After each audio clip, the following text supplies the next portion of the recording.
Chapter 15. On to Oxford. We left Streatley early the next morning. We were going to Culham, and we wanted to spend the night there. Between Streatley and Wallingford, the river is not very interesting. Then from Cleeve, there is quite a long piece of the river which has no locks. Most people are pleased about this, because it makes everything much easier. But I quite like locks myself. I remember that George and I nearly had an accident in a lock once. It was a lovely day, and there were a lot of boats in the lock. Someone was taking a photograph of us all, and the photographer was hoping to sell the picture to the people in the lock.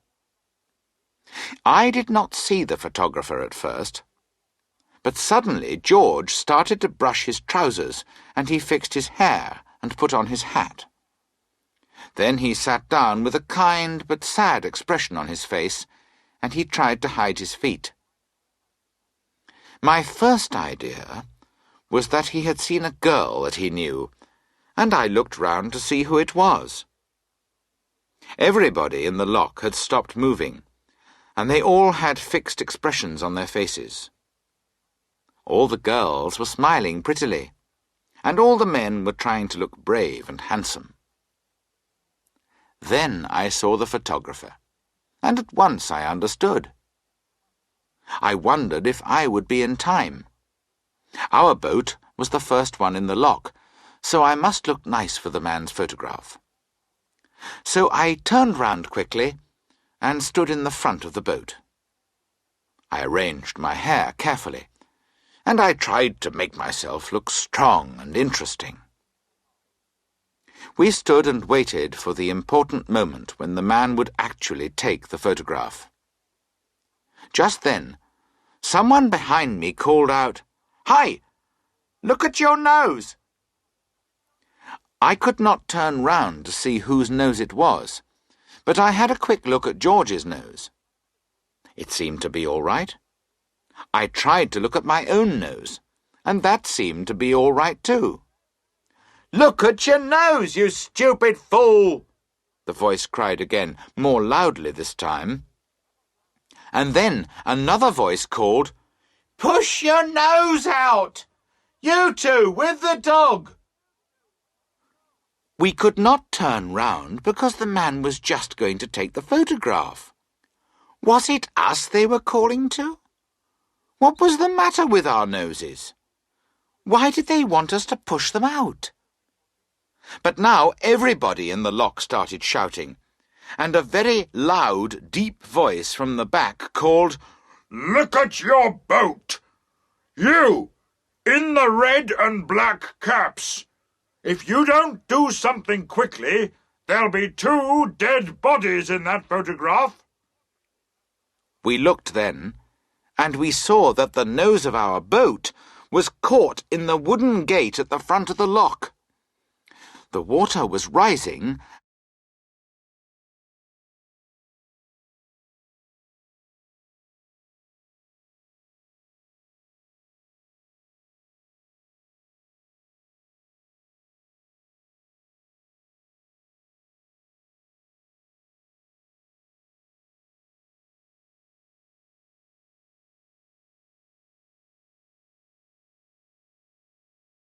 and our boat was beginning to turn over. Quickly, we pushed hard against the side of the lock to move the boat. The boat did move, and George and I fell over on our backs.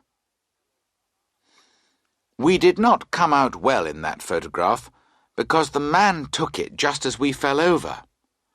We had expressions of, "Where am I, and what's happened?" on our faces, and we were waving our feet about wildly.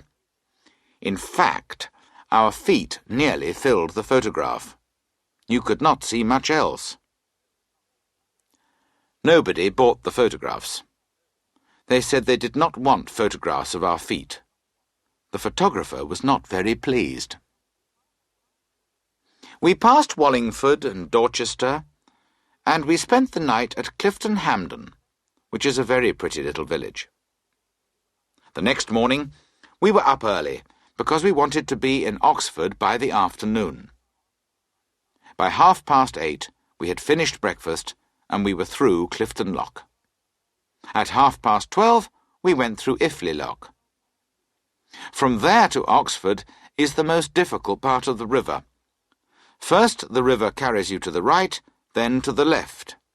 Then it takes you out into the middle and turns you round 3 times.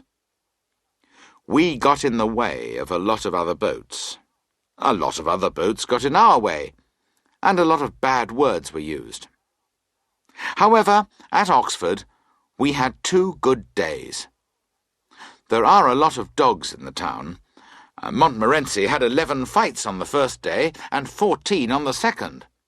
This made him very happy.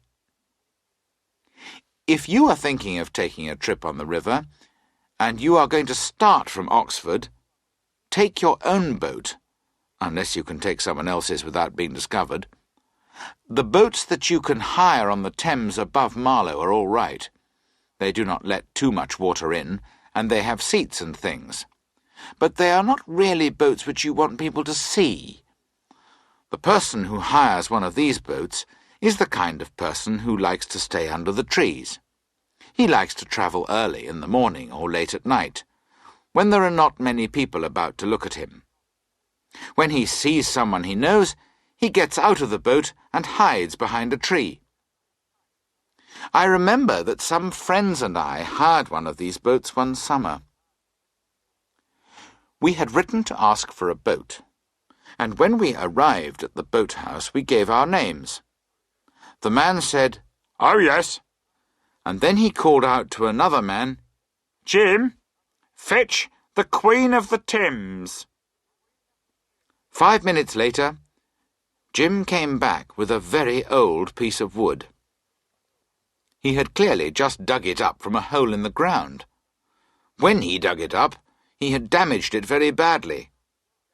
We asked Jim what it was. "It's the Queen of the Thames," he answered. We laughed at this, and then one of us said, "All right, now go and fetch the real boat." They said that this was the real boat. Chapter 16. The Journey Home. We left Oxford on the 3rd day to go back home. The weather changed, and when we left Oxford it was raining. It continued to rain, not heavily, but all the time. When the sun is shining, the river turns everything into a golden dream. But when it rains, the river is brown and miserable. It rained all day, and at first we pretended we were enjoying it. We said that it was a nice change. We added that it was good to see the river in all kinds of weather. Harris and I sang a song about how good it was to be free and to be able to enjoy the sun and the rain. George thought it was much more serious, and he put up the umbrella. Before lunch, he put the cover on the boat, and it stayed there all afternoon. We just left a little hole so that we could see out. We stopped for the night just before Day's Lock, and I cannot say that we spent a happy evening. The rain came down without stopping. Everything in the boat was wet. Supper was not a success.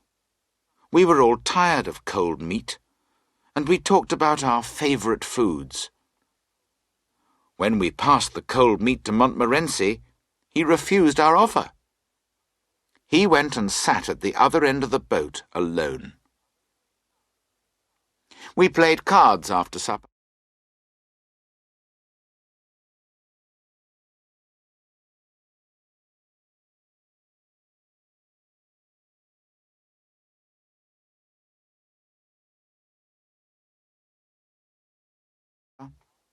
We played for about an hour and a half, and George won 10 pence. Harris and I lost 5 pence each. We decided to stop then, because the game was getting too exciting. After that, we had some whisky, and we sat and talked. George told us about a man he had known. This man had slept on the river, in a wet boat like ours, and it had made him very ill. 10 days later, the poor man died in great pain. George said he was quite a young man, so it was very sad. Then Harris remembered one of his friends who had camped out on a wet night.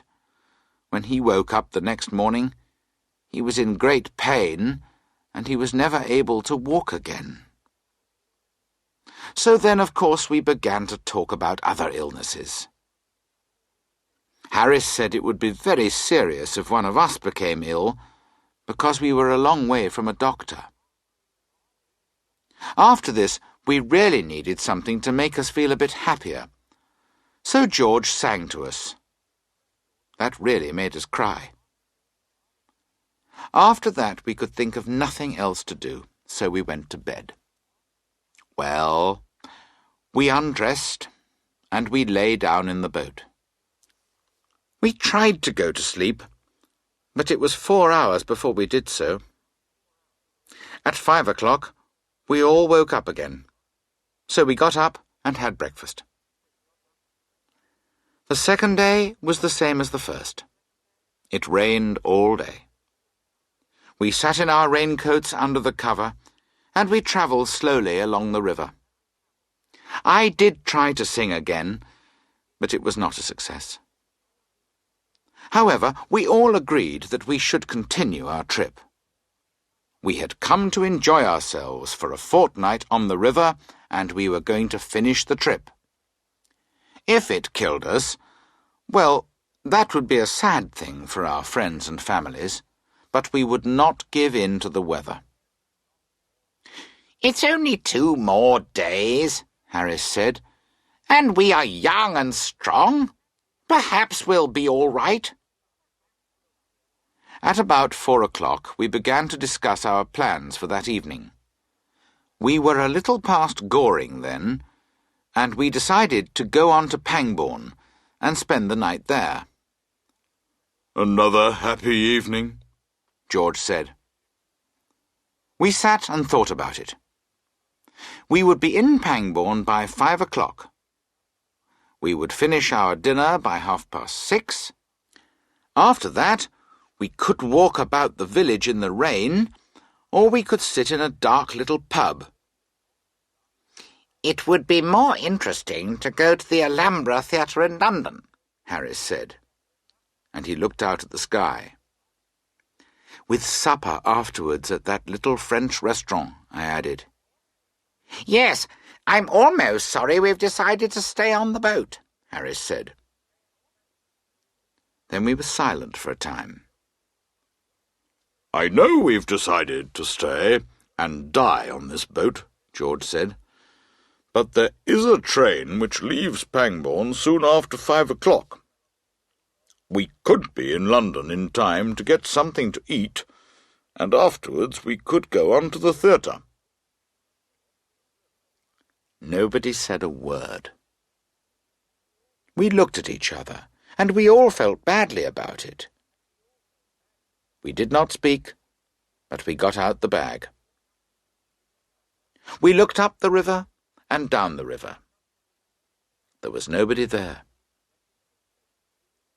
20 minutes later, 3 figures and an ashamed dog quietly left the nearest boathouse and went towards the station. We had told the boatman a lie. We had asked him to take care of the boat for us until 9 o'clock the next morning. We said we would come back for it then. However, only if, something happened to stop us from coming back, then we would write to him. We reached Paddington Station at 7 o'clock, and we drove straight to the restaurant. We had a light meal and left Montmorency there. Then we went to the theatre. For some reason, everybody stared at us, and this made us very happy. Perhaps it was because of our interesting clothes, or because we looked so healthy. Afterwards, we went back to the restaurant, where supper was waiting for us. We really did enjoy that supper. For 10 days we had lived on cold meat and bread and not much else.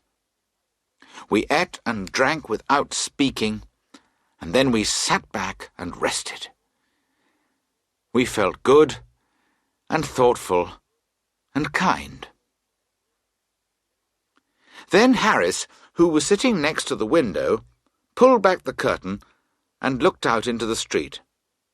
It was still raining, and it was dark and very wet. 1 or 2 people hurried past. The rain was running from their umbrellas, and the women were holding up their long skirts. Harris picked up his glass. "Well," he said, "we've had a good trip, and I'm very grateful to old Father Thames. But I think we were right to give up and come back. Here's to 3 men well out of a boat." And Montmorency stood on his back legs in front of the window, looked out into the night, and gave a short bark to show that he agreed.